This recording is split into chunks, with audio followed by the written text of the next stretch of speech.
waxaa ka mid a bi'ada qoys wanaagsan. qoyska wanaagsan wuxuu kuu keenaa inaad noqotid farxaan. waa anigii soo sheegay oday wal nin wal oo ku faraxsan noloshiisa haweeney culus baa ka dambeysa oo u keentay inuu farxo. marka caawa waxaan ka hadlayaa sidaan ballan ku galay odayaashu siday u raali gelinayaan haweenkooda dumarkooda. haddaan ka soo hadlay dumarku inay odayaasha raali geliyaan ay gacanta ku dhigaan, ragguna maxay yeelayaan. anigu waxaan caawa jeclahay inaan ka hadlo ragga. nebigu wuxuu yihi calayhi salaatu wasalaam khayrukum khayrukum liahli wa ana khayrukum liahli. waxaa iniigu khayr badan, iniigu wanaagsan, iniigu dadnimo fiican qofka reerkiisa u wanaagsan. aniguna waxaan ahay buuri nin reerkiisa u wanaagsan, ka ugu wanaagsan baan ahay. idan nebigu sal slam wuxuu inoo sheegay insaanku waa kaa weeye. rasuulku xadiis kale wuxuu ku yihi calayhi salaatu wasalaam dumarka waxaa sharaf u qaada oo sarraysiya oo wanaajiya ninka kariimka ee deeqsiga ah, waxaana yaraysta oo duleeya ninka dadnimo lahayn ee la-iimka ah ee xun ee dacwga ah ama yeyga ah iyaa dumarka yasa. idan haddaad aragtid nin xaaskiisa ama gabadha uu dhalay ama maxaanku idhahdaa hooyadii sharfaya, waa nin wanaagsan waay ninkaasi. haddaad aragtid nin hooyadii yasaya amba yasaya yaraysanaya gabadha uu dhalay amba xaaska uu qabuu la nool yahay, waa nin xun oo dacaw ah amba iska badhaba waayey. bini aadan maaha qofkaasi, wuxuu ka tanaasulay insaaniyadiisii. marka maadaama u baahan tahay inaad gabadha la karaameeyo, waxaan nii soo bandhigayaa 4 arrimood oo keenaya ragga u keenaya inay haweenkooda gacanta ku dhigaan. raggu waxay ka ashkatoodaan xaasku ima jeclo, xaasku ima aqbasho, xaasku ima soo dhawaato, xaasku ima siiso haybadda iyo sharaftida aan leehay. mar hore waxay niiga sheekeeyey meesha gabadha laga dhukado, meesha laga salaaxo. caawa taa maaha, arinta arrinkeeru fog baan caawa ka hadlayaa. horta waxaan u baahannahay 4 fan inaan barano. 4 fan 4 dhaqan oo gabadha qalbigeyga ku kasbanaysid inaan caawa kaaga sheekayaan jeclahay. gabdhuhuna waa inay raggooga semineerada u diraan, ay dhahdaan war waxbarta, wax dhegeysta. ani waxay la tahay arrinta koowaad ee keensanaysa inay ninku gabadha gacanta ku dhiga wax weyaan, waa inuu ninku isticmaalo luqadda la dhahdo luqadda jacaylka. waa inaad 3 shay iska ilaalisid. haddaad nin tahay, dhagaxnimo iska ilaali, badownimona iska ilaali. arrinta saddexaad ee ugu halis badan wax weyaan inaad iska dhigtid qof gabadha ka sarreeyana iska ilaali. tacaaliga waa 3 cadow oo jacaylku u leeyahay. dhagaxnimada qofku markuu dhagax yahay uuna dareen lahayn, jacaylku cadowga koowaad uu leeyahay. arrinta labaad waxay qofku markuu badow iska dhigo uu magaalayn waayo oo ubax soo qaadi waayo oo kaado iyo hadiyad soo qaadi waayo, maaragtay gabadha meesha la taabtay garan waayo, kaftanka baran waayo, waxaas oo dhan garan waayo, maaragtay si miyinimadeeni aan iska joognoon aan ahaanoon, iyadna waa cadowga. cadowga saddexaad ee dumarku nacaan waxa weeye inaad iska dhigtid inaad profeseer tahay, adigu ka sarraysido, u baahnayno na idhegeyso, caqli ma lihid, naag baa tahay. waxaas wax wanaagsan maaha. marka waa inaad isticmaashid luqatulxub. luqatulxub waa maxay? kow waxaa ka ah inaad u qiratid inaad jeceshahay. nebigu qofkuu jecel yahay ku oran jiray ku jecelahay. cumar buu ka yidhi, mucaad buu ka yidhi, dumarkiisuu ku oran jiray. bal wuxuu yihi rasuulku rusiqtu bixubiha khadiija, waxaa laygu arsaaqay inaan jeclaado. maxaad u qarinay? waxaa ka tirahdaa gabadha waan ku jecelahay. anu waan la yaabaa dadka hortooda ku dhahda jacaylkaygii iyo reer jabuuti oo kale munaamuuq iyo xabiibatii iyo dadkii oo jooga macna ma sheegaysa taasi. laakiin meelay ugu qalanto kaga dhe, guriga kaga dhe, sariirta firaashka kaga dhe, labadiina dhiga dhexeeya. habeenaa isla casho tagteen ka dhe, ood cashaysiinaysid, oo dab yar shidateen, oo ololaya, oo maaragtay aad isla safaadaysiin, isla yarciyaalisiin, waan ku jecelahay ka dhe. macnaa u samaynaysaa waxaad ka tirahdaa habeenkee dhalatay, qof garanayda maalintuu dhasho weyaan ka dhe. habeenkee dhalatay, habeenkii u imo, waan ku jecelahay ka dhe. habeenkaas guursateen xasuusi, waan ku jecelahay ka dhe. habeenay faa'iido wax fiican soo heshay, waan ku jecelahay. kelimadu cajiib, caadi maaha. anaguna bakhiilin baan ku nahay. waxaa taa kasii fiican inaad baratid kelimaadka jacaylka ee romantiga ah, romansiga ah. waxaa ka mid a inaad tirahdid qalbigaygaad ku dhex jirtaa, inaad tirahdid xididka dhiigga waraabiyaa tahay, inaad ka tirahdid dhaqdhaqaaqa noloshadaa tahay, inaad ka tirahdid shimbiraha heesayaa tahay, inaad ka tirahdid xariir maaragtay la aslaa tahay inaad ka tirahdid nolosha aniga agtayda noloshaadu waa wax walbaba inaad ka tirahdid gidaarka derbiga aan ku tirsanahay baa tahay laakiin iskaalna ka tirahdid ciyaalkaadii dhashay waan ku jeclahay ciyaalkaad ka horeysiinaysaa inaad ka tirahdid nolosheeda maalintaan ku guursaday lacag baan helay lacag baad arkaysaa iyada jeclaa bas hadallada aadka u yaabka badan ee dhaqanada ku jira waxaa ka mid ah markuu roob ku da-ayo waxaa soo hormarta hawo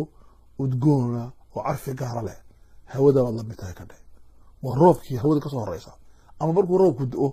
ee dhulka uu udgooneeyo ee geeduhu kala baxaan oo dhulku si kala noqdo ka dheh hawada baad u eg tahay marka aad maalis wada socotaan uu dayaxu meel fiican wac kasoo yidhaahdo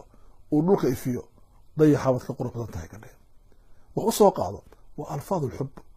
haisku dhagaxun ahaano iyadoo labisatay oo caawa ku dawaqayso haddaa ka taaduun wax kalaad mataleysaa no waa inaad jawaabtid weeyaan marka alxub gabadhaha ninka doonaya da kuma xidhno ha oranayno 20 sanaad qabnaa 30 sanaad qabnaa 4 sanaad qabnaa waxa macno male waxa weeyaan anigii nishay bisha jacaylka ee malabka la dhahdo salcasaga ma dhamaato qofkii iska dhamaysay ka dhamaataa laakiin hadhabin adigu okay tukuwad waa taween arrinta labaad waxa weeyaan gabadhaada marka la hadlaysid u yeedhisid ha ugu yeedhi wax kale magacii hooyadad u bixisay ugu yeedha gabadha adduunka ugu jeceshay hooyadad magaca hooyadad ugu bixisay hadday gabadha xaliimo hooyadad u bixisay xaliimo way ka dheh wax kale ha u bixin yaa umu cumar iyo umu cali carabta ku taasturina magacay hooyadeed u bixisay ugu yeedha axabu lasmaa'i ladayha waa magaca weeyaan magaca inuu qaali yahay tus hooyadaha magaca bay ku garatay dheh dahabay kuu bixisay waxay kuu bixisay maaragtay xaliimo waxay kuu bixisay asli waxay kuu bixisay ay magac yani magacii ugu yeedha hada almagac weynee gabadhu marka waxay garanaysaa inay qiimo leedahay yaa gabadha war hooyadii u yeedha ha kuran ciyaalka hooyo islaantaydii aaway xaaskay ha oranin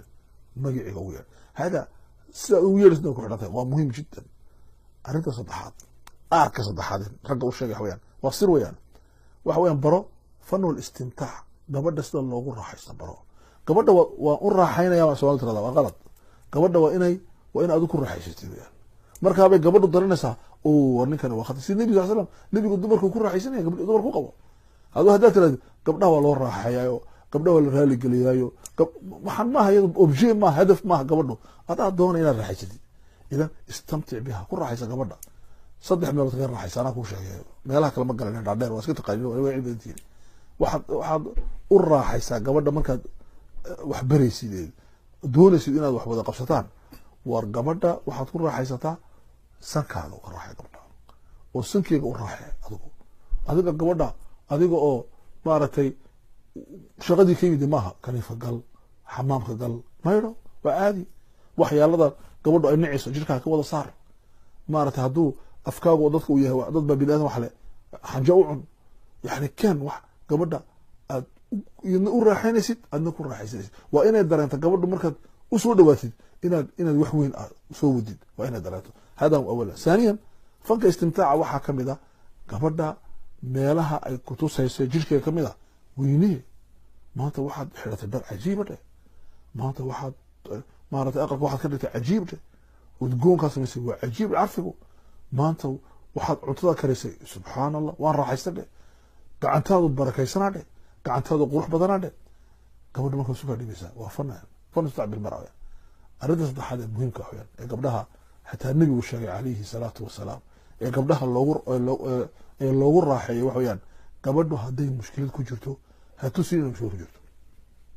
dhiiggii bay leedahay looma dhawaan karayo ha oranin gabadhu maaragtay waxaa male dhiigo kasoo hagaajiyo kaala ila sheekaysadhe dalabka ka soo fadhiiso gabadhu ilmay dhashay oo ma umulo laa umusha la qabo gabadhu maaragtay ciyaalkay ku mashquulan tahay la duujoso ciyaalka yala dharbaax okay ciyaalka cashar u dhigaysaa waa mashquulsan tahay ya okay waa inaad nolosha tanawuc samaysid ood ku raaxaysatid waxay ku jirtaba siday dooni xaaladii ahaataba dad baa kule xaaladaha ku jirta qaar baa nacmay xaalad baa nici gabadha way isu kaa dhiibiyeen waa fanka saddexaad weeyaan arrinta ugu dambaysa wasiilo saddexaad ee ragga aan siiri lahaa sir ahaan inay dumarka qabsadaan waxa weeyaan islaantaada been ha u sheegin xaaskaaga weligaa been ha u sheegin adoo jeclayn ha ku oran waan ku jecelahay xaaskaaga wax dumarku waxay leeyihiin dareen adag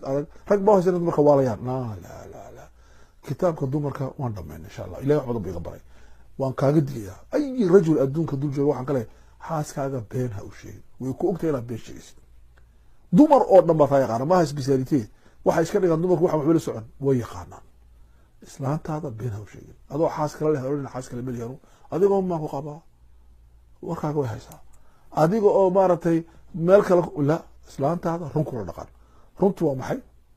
runtu waxa weeyaan say waxyiin ula dhaqan laakiin waa la kaftami kartaa xaaskaaga waxaad u sheegi kartaa waxyaalo maaragtay sarbeebaad u sheegi kartaa waxaas waa wax caadi noo sheeg macaanaysaa laakiin ixdar min alkadib kun goor maanta kale beenta ka fogow nolol been lagu asaasay reerahay dumisaa afartan muwaan yaragu hadday qaataan beenta iska dhowraan fanka loogu raaxaysto dumarkana ay bartaan magaceega gabadha ay weyneeyaan jacaylkana ay bartaan habka loo isticmaalo oo ubax loo keeno dumarka haddii ubaxaad keenayn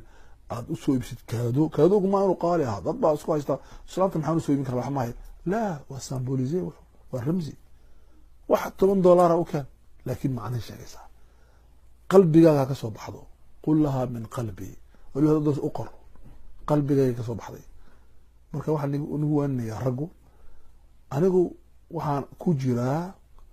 ku jiri jiray kuna jiri doonaa ragga jecalinay haweeney quraata qabaan laakiin gabadhaada xaaskaaga si aad ula noolaatid ha ka fikirin inaad la guursatid dadka ka fikira inay xaaska la guursadaan ee madaxooda kuwa hysteria ku jiro naa qura kuguma filo way wareerayaan asal kasta ahaw haddii dhibaato ku keento inaad guursatid diinteenu way isku ogoshahay waad gaadhaysaa laakiin hadafkaagu ha noqdo gabar qura noloshaada la nolow maxaa yeelay ilaahay markuu aadan abuuray xaawo abuuray bas xaawooyin badan lama abuurin istastigma waa sidaa laakiin problemyada keenaya inaad duma badan guursado laakiin istastigma waa nin yanaag adduunku waa xaawoyi aadan noloshaas ku macaan tahay min anfusikum azwaaja litaskunu ilayha mida ku xasishid qalbigu ma qaybtamo qalbigu xabadu ma qabsanaya ilaa haddii duruuf keentay maahan sidii nabigeena duruuf dacwadeed duruuf siyaasadeed baa keentay duruuf diineed u badiyay dumarka laakiin maca dalika caasho ugu jeclaa haddana khadiijana lamaba guursan laano khadiija hadduu weligiiba haysan lamaba guursadeenba